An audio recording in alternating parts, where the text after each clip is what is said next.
Бул жаңы учак орточо эсеп менен $8 миллион же 714 миллион сомго бааланган.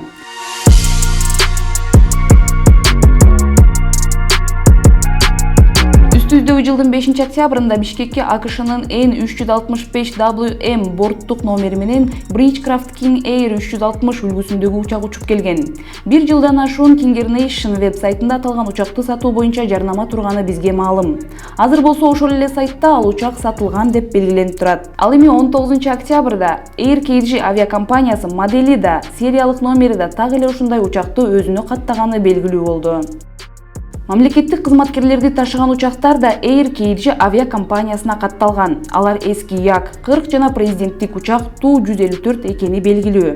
Урматтуу көрүүчүлөр, биздин ишмердүүлүгүбүзгө колдоо көрсөткүңүз келсе, анда биздин Patreonго катталыңыздар. Анда биз улантабыз. Мындай учак жаңылоолору өлкөнүн жогорку кызмат адамдарына кызмат кылуусу үчүн сатылып алынган болушу мүмкүн. Бул жаңы учак орточо эсеп менен $8 миллион же 714 миллион сомго бааланган. Кызыгы, бозгун президент Курманбек Бакиевке да дал ушундай үлгүдөгү учак сатылып алынган. Анда анын баасы $6,3 миллион түзгөн. Бирок Бакиев качып кеткенден кийин учак аукциондо жарым баасына араң сатылган.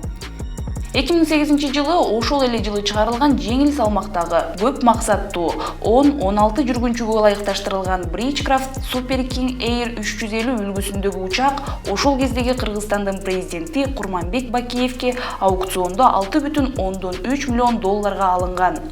Апрель окуясынан кийин аталган учак Air Кыргызстан мамлекеттик ишканасына өтүп 2015 жылдын аягында $3,130,000 сатылган. Бийликтин жаңы сатып алууларына кандай карайсыз? Бир кезде ушундай эле миллиондорду Бакиевдин комфортуна жумшабадык беле? Азыркы бийлик да Бакиевке атаандашып жатабы? Кыргызстанда мындан кийин бала бакчаларда мамлекет тарабынан тамак берилбейт.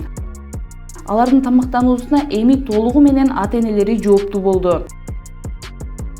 Белгилей кетсек, 2022 жылы мамлекеттик бюджеттен башталгыч класстарга жана бала бакчаларга тамак аш үчүн $923 миллион сом жумшалган. Ал эми бул учакка болжол менен $714 миллион сом коротулган. Сатып алынган учактын баасы 100 000 деген балдарды бакканга жетмек. Бюджеттик каражаттар туура эле бөлүнүп жатабы?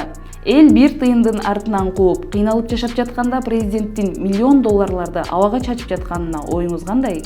Сиздер менен Темиров Лайф командасы болду. Кийинки чыгарылыштарда көрүшкөнгө чейин аман болуңуздар.